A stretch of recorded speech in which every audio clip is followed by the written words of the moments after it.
Hello, and welcome to this video where we will be continuing from our example of the classical billiard balls to move to a quantum billiard ball example. However, we have to take an interjection in between to try to understand some of the nomenclature that we're going to use, but also some of the calculation method that will be applied to differentiate between classical and quantum mechanics. So in terms of a quantum state, which can also be represented by a vector, the complex quantum states are L2 normalized. What we have seen that if it is L0 normalized, it is Boolean. If it's L1 normalized, it is probabilistic in the system. And quantums are L2 normalized, which can be written in many different forms. What we have seen in case of probabilistic, what coefficients does in terms to each state, and classic and complex L2 normalized can also be combination of a discrete state, which has to be orthogonal, which means the dot product among different states, the component state is 0, and they holds they holds the coefficients. They've been held by the coefficient together to represent the L2 normalized state. The discrete state could be each vertices of a billiard game that you have seen, or it's in the target in the double slit experiment that we will see later. But the main point to take away from here is that an L2 normalized vector can be combination of discrete states. In terms of representing the complexity, the coefficients of the discrete state can also be taken as waves. For example, when we talk about the double slit experiment, and the waves have amplitude going from 0 to 1, from 1 to 0. So they have amplitude which can basically replace coefficients. And how to correlate between these two? Then coefficient in terms of amplitude has to be the square of absolute value. So that is how the amplitudes are represented, which means that we can now define quantum state as a linear combination of discrete states with their respective amplitude. And a more quantum mechanistic way of saying that a quantum state is in superposition of different discrete state with their respective amplitude. In terms of, if you have to now compare this with respect to probability, what we have seen is that a simple probabilistic state is represented by a coefficient where each coefficient had certain state, but it has to be L1 normalized, which means the combination of the probability of the states have to add up to 1. But in terms of, if we extend this to coefficient, then the probability coefficient, as I said before, is the square of the absolute value, which also have to add to 1 for the different discrete states. So if you look in terms of the graph edges, classically probabilistic coefficients are real number. They hold their value in between 0 and 1. And in terms of quantum, the coefficients are complex in nature, L2 normalized, and the absolute value of the square of the absolute value also holds between 0 and 1. However, an important differentiation is probabilities can be added. For example, the probabilities of individual state when added together will always be greater than the individual state. However, for the complex number, this may not be true.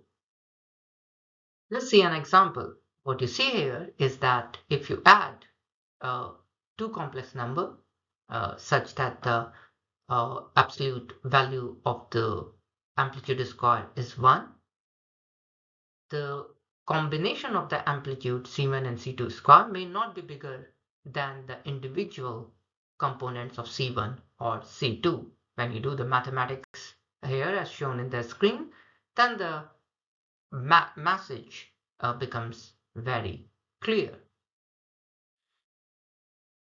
Now, in terms of extending the concept of normalization, what we have seen classically that normalized states are L1 in nature. That means they have to add up to 1. But in quantum, to do that, you have to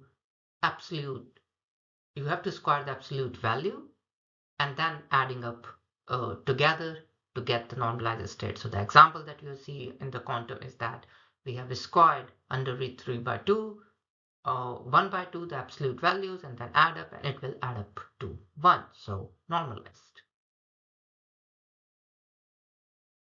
So given a L2 a normalized quantum state, finding and components probability is achieved by squaring the absolute squaring the absolute amplitude value of that particular state. So what's the relationship between now quantum and classical? Classically, the states have represented by real numbers 0 and 1. In complex, it is represented in quantum, it is represented by complex numbers. The coefficient of amplitude square should be between 0 and 1. Vectors representation for classical is L1 normalized. For quantum, it's L2 normalized.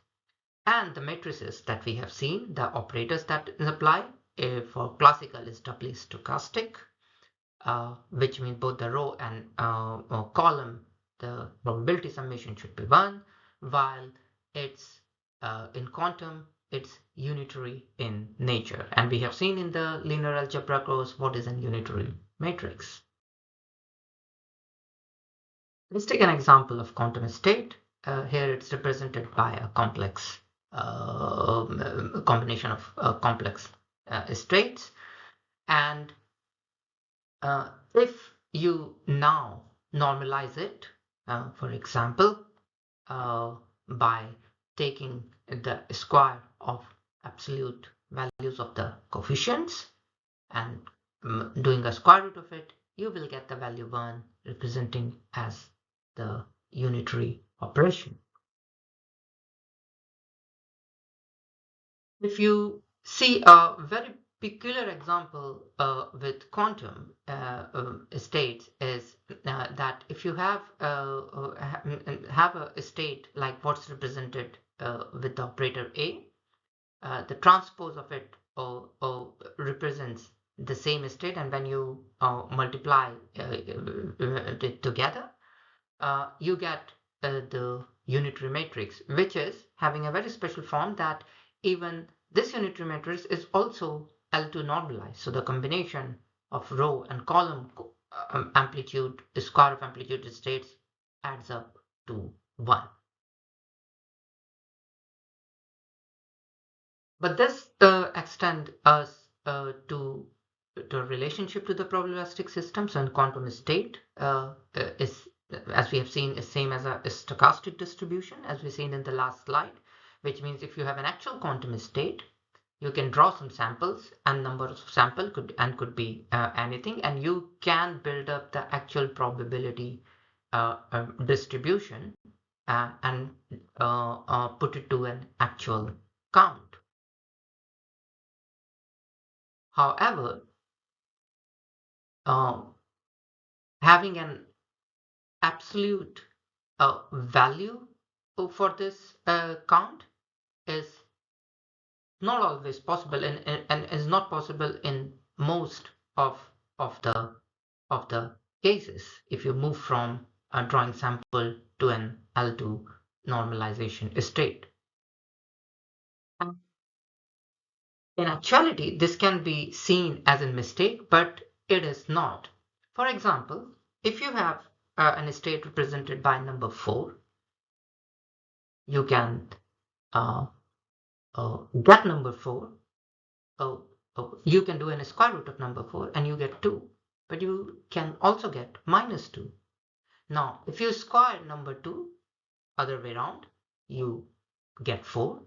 But if you also square minus 2, you also get number 4, which means for a given state in terms of quantum, it becomes very difficult to say from which particular component state that the final outcome has come. So that's why if you see that on the left hand side where we have a quantum state having minus 1 by 2, in terms of approximated quantum state, the minus sign has gone. But this can be extended over a huge number of samples to see that the value at the end of it will be very approximately close to what we expect.